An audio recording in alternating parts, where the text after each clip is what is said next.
wondered, is it better, cheaper to stay off property versus on property at Walt Disney World? Well, in this video, I am going to share with you all of the pros and cons to staying on property versus off property. Stay tuned.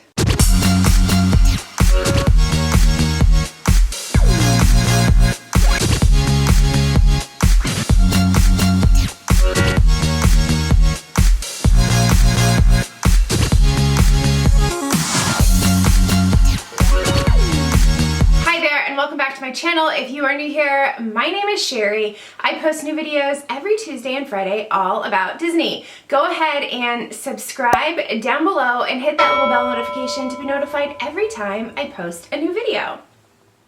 Today we are talking about staying on property at Walt Disney World versus staying off property at Walt Disney World. On-site, off-site, people call it different things. Basically it means, are you staying in the Disney bubble actually on property? Are you staying off property, which is not on the land that Walt Disney World owns? There are a few resorts, which I'll talk about, which are kind of a hybrid of the two.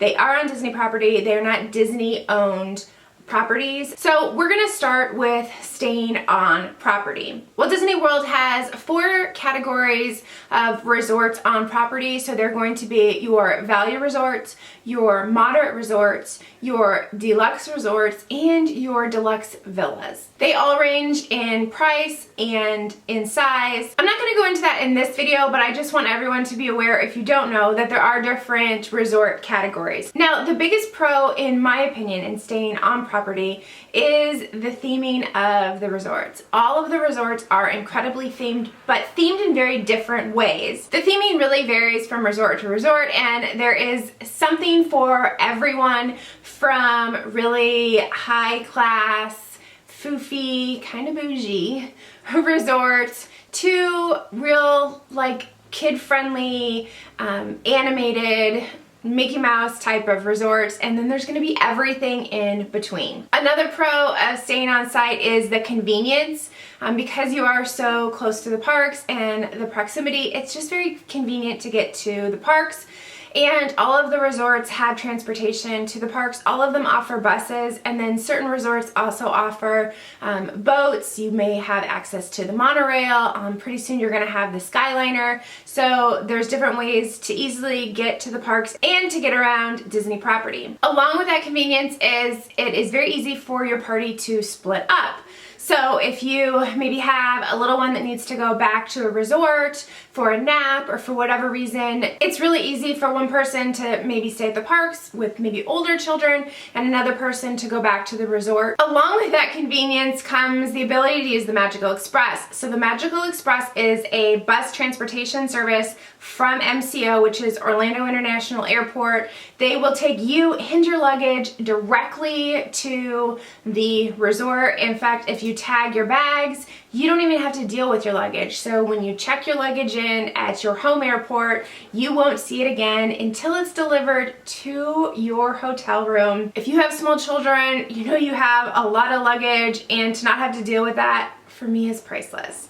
The other thing about the Magical Express is because it is a bus system, car seats are not required. So if you're traveling with small children, you don't have to cart car seats or have to rent car seats to get around, which if you've done it, you know it's a pain. So it is very easy with the Magical Express. When staying on property, you're able to utilize extra magic hours. So that is hours either before the park opens or after the park closes that are available only if you are staying on property. So now, for example, with Star Wars Galaxy's Edge opening up soon, for the next few months, they're calling, I think they're called extra magic hours.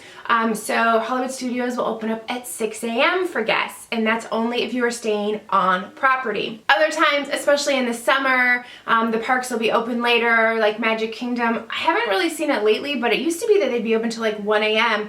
I think sometimes even 2 a.m. I don't feel like they've been open that late recently, but extra magic hours will go sometimes till the park will close at 10 and the extra magic hours will go till like 12. So if you're looking to squeeze in extra time at the park, that is huge. Next is advanced dining reservations. So advanced dining reservations open up 180 days prior to your arrival.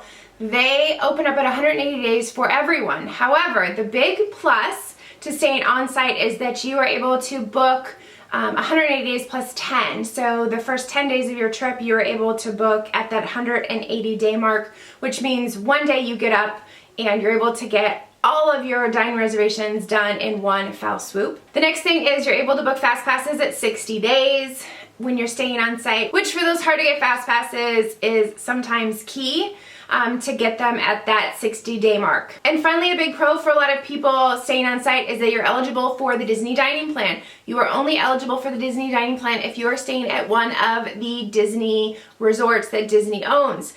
So many times they offer free dining, and you're only eligible if you are staying on property.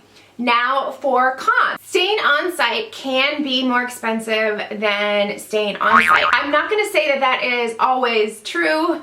If you don't know, I am a travel agent. Disney is one of my specialties. I just booked a client and we actually looked at on-property and off-property resorts, and it was actually less expensive to stay on property. It was just a few dollars less expensive to stay at a value resort than to stay at a Disney Springs resort, but when they didn't have to pay for an Uber or a taxi to get to the resort, it really made a difference in where they chose to stay. So it's not always the case, so you do need to do your homework, but in many cases it is more expensive to stay on property. Another con is it can be difficult to find accommodations when you have more than 4 people. Quite a few rooms only accommodate 4 people per room, and so if you have 5 people, you are much more limited to the rooms that you can choose, or you need to start splitting up. And if you have 6 people, it becomes even more difficult.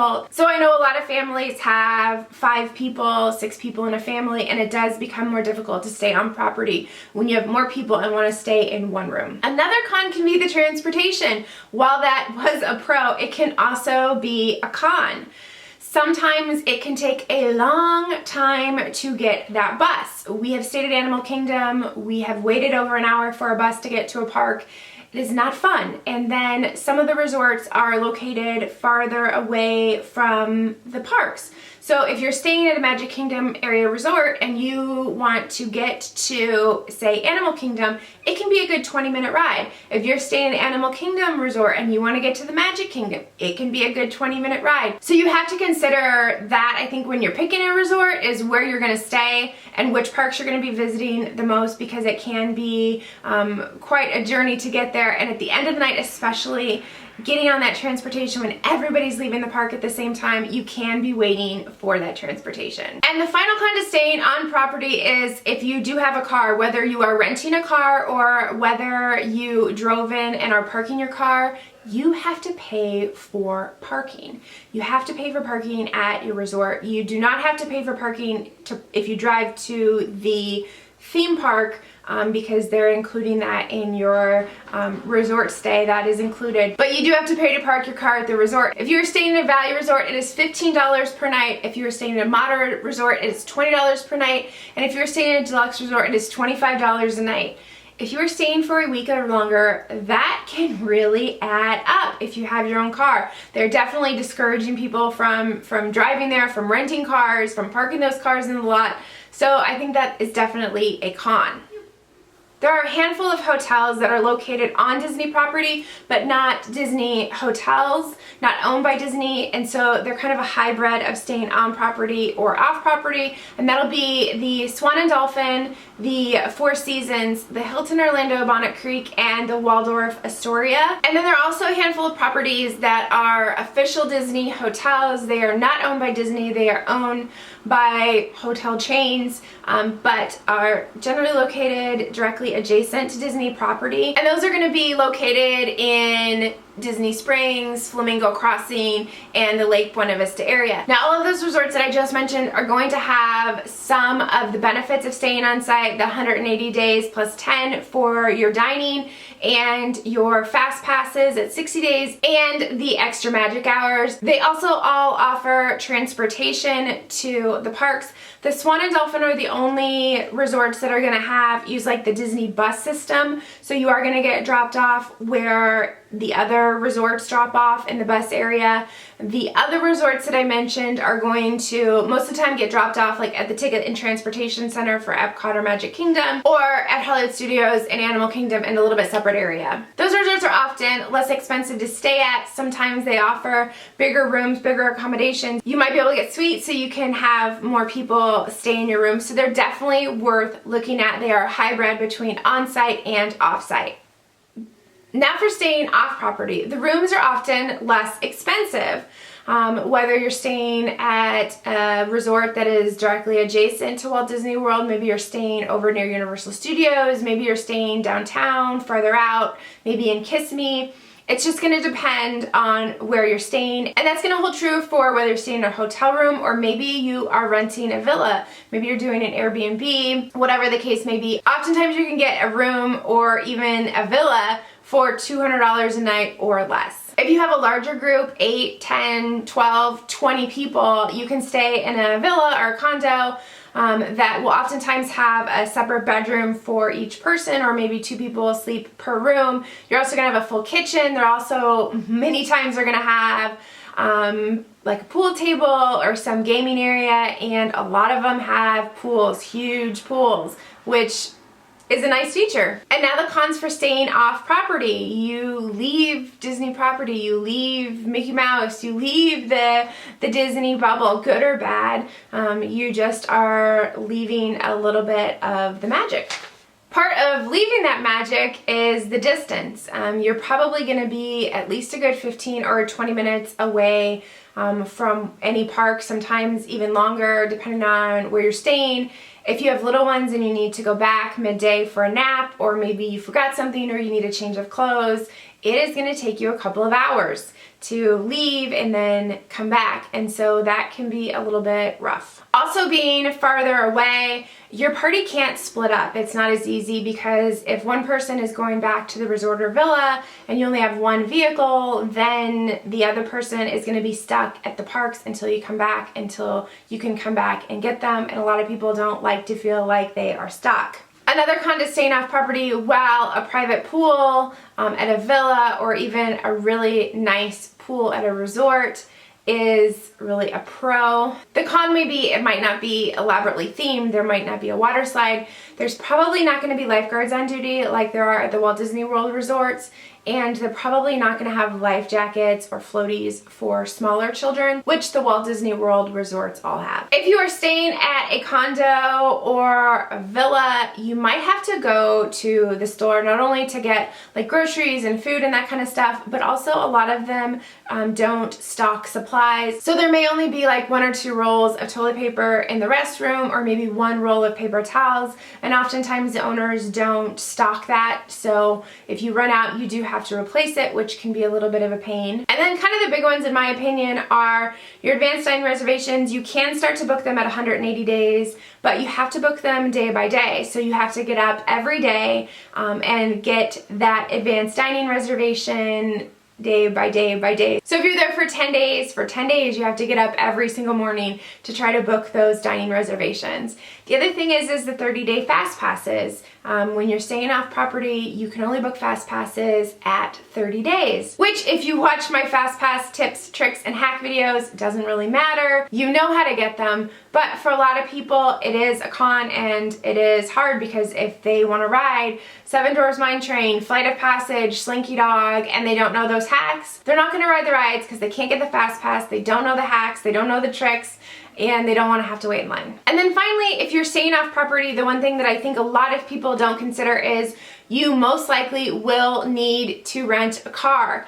If you're staying at an off-property resort, you need to think about you're going to have to pay someone to get you to your resort, whether that be a taxi, a Lyft, an Uber, or like a van. A lot of times there'll be like shuttles that will take you to your resort, but you do have to pay for that. You're also gonna have to figure out a way to get to the parks. A lot of the hotels do offer shuttles, you do have to pay for them, but look into that before you make a decision, because a lot of times the shuttle comes like twice in the morning and then twice at night, and so you're tied to when that shuttle comes and you're still paying for it. Or you're gonna have to pay for a taxi, a Lyft, and Uber to the parks. if you do rent a car, you need to think about the cost of renting the car, how much is that going to be, your gas while you're there, and then you're going to have to pay to park the car. So a lot of resorts are going to charge you a parking fee. And then when you're driving to the parks, you're gonna have to pay for parking at the parks. Currently it's $25 a day. So that all does kind of add up. And I have seen people who have thought, well, I'm gonna stay off property. It is gonna save me, you know, $400 for the week. And then when they start adding up all these other things, the car, the parking, the gas, they didn't really save any money. So those are all things to consider whether you're gonna stay on property or off property. Now you're probably wondering what I think. I love to stay on property. I love staying in the Disney bubble. I love the convenience of not having to drive, rent a car, or worry about transportation. I think at the end of the day, you need to consider your budget, your needs. What are you looking for out of this vacation, and make the decision that's right for you. Hopefully this list of pros and cons has helped you. If you like this video, please give it a thumbs up. I would love for you to subscribe if you have not already. I post new videos every Tuesday and Friday. Thank you so much for watching, and we'll see you next time. Bye!